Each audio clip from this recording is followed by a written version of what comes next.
Pak, perasaan ketua setelah dilantik menjadi ketua KNPI DPD Jabar oleh ketua umum? Alhamdulillah ya. Saya bersyukur dengan atas terselenggaranya musda plus pelantikan hari ini, yang mana memang menjadi Karteker Jawa Barat ini menjadi tantangan besar buat saya awal. Karena bagaimanapun 27 kota kabupaten ini bukan hal-hal mudah untuk melakukan konsolidasi, koordinasi. Karena bagaimanapun pemuda di Jawa Barat ini sudah mulai banyak hal-hal yang memang memicu akan perpecahan pemudaan dengan beberapa aransemen KNPI mengatasnamakan KNPI. Karena pada prinsipnya gini, sebetulnya Musda Jawa Barat hari ini yang saya gagas adalah kepanjang tanganan ataupun keberlanjutan daripada Musda ke-15 DPD 1 Jawa Barat di Garut pada tahun 2021 dan melahirkanlah saudara RY. Namun di tengah perjalanan semua SK diduga diambil semua, sehingga bagaimanapun terjadilah deadlock kepentingan di KNPI sendiri. Maka dari hari ini terjadi Musda ke-16 itu jelas dengan aturan dan main pokok yang memang sesuai dengan ADART KNPI itu sendiri. Kemudian langkah selanjutnya ke depannya seperti apa, Kak? Ya, untuk langkah ke depan secara program ataupun progres kerja yang akan saya gagas, pertama, kami sebagai pemuda wajib berperan penting dalam pengembangan pembangunan seluruh daerah di 27 kota-kota kabupaten provinsi Jawa Barat. Itu yang pertama. Yang kedua, insya Allah kami akan berkoordinasi dengan pemerintah Pemprov Jabar. Kami juga akan menggagas program unggulan UMKM pemudaan, yang mana hari ini kami berharap pemuda ini mampu mandiri dan KNPI ini mampu mandiri. Dan saya tegaskan juga, saya tidak akan pernah menerima hibah sepeser pun dari Pemprov Jabar. Karena bagaimanapun daripada hibah tersebut dikembalikan ke kami, diberikan ke kami, ke KNPI, lebih baik diberikan untuk pembangunan infrastruktur ataupun anak-anak miskin yang memang masih banyak di Provinsi Jawa Barat ini. Kang, alasan pelantikan di Sukabumi seperti apa? Karena kan ini perdana maksudnya. Alasan di Sukabumi sebenarnya begini, sederhana. Saya bagian daripada keluarga besar Sukabumi hari ini, dan saya ingin mencetak sejarah bahwa hari ini Sukabumi wajib diperhitungkan di Jawa Barat ataupun di nasional.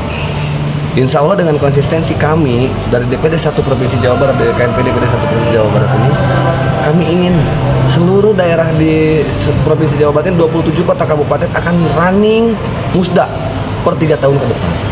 Karena agar semua kebagian setiap daerah. Satu, sebenarnya kenapa saya memilih Kabupaten Sukabumi? Satu hal yang menjadi poin besar, saya juga ingin membantu mengeksplor Kabupaten Sukabumi di kancah nasional ataupun di Provinsi Jawa Barat itu sendiri. Mulai dari teknis pariwisata, kultur alam, kultur wilayahnya seperti apa.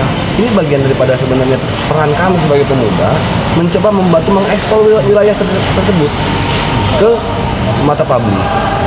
Nah, untuk untuk di wilayah Jabar sendiri, kota kabupaten mana saja yang hadir dan tidak hadir? Untuk tadi di Musda ada 17 kota kabupaten Karteker dari saya yang hadir.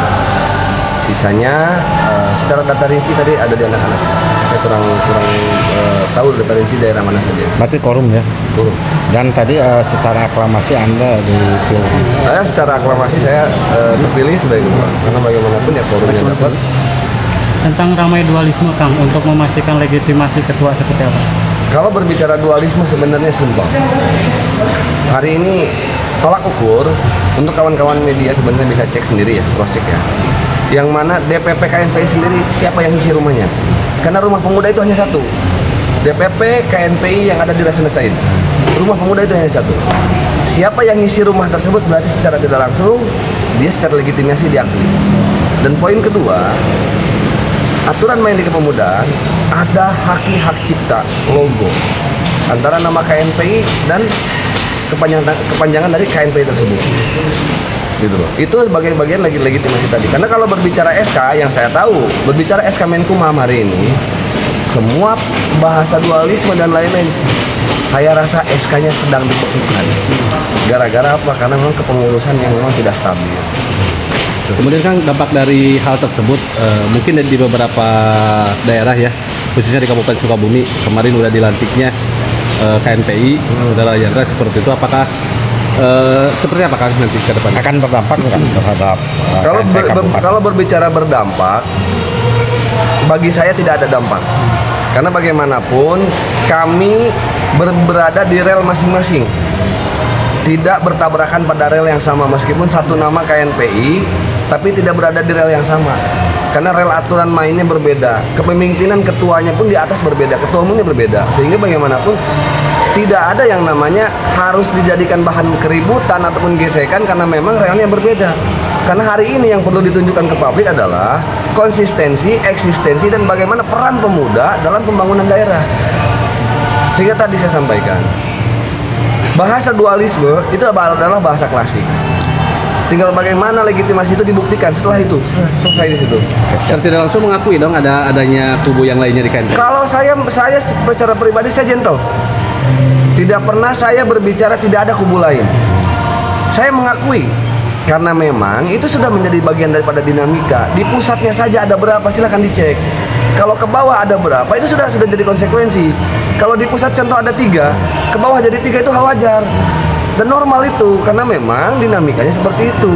Tidak mungkin dong 3 orang bapak, ya kan, tidak memiliki 3 orang anak. Kalau 3 orang bapak memiliki 1 anak kan lucu. Apakah akan membuka kolaborasi dengan kubu yang lain atau saya pribadi secara pribadi dan keorganisasian kami welcome. Kapanpun kami diajak diskusi, berdialog, ayo welcome. Tidak ada kami membatasi diri. Oke, makasih.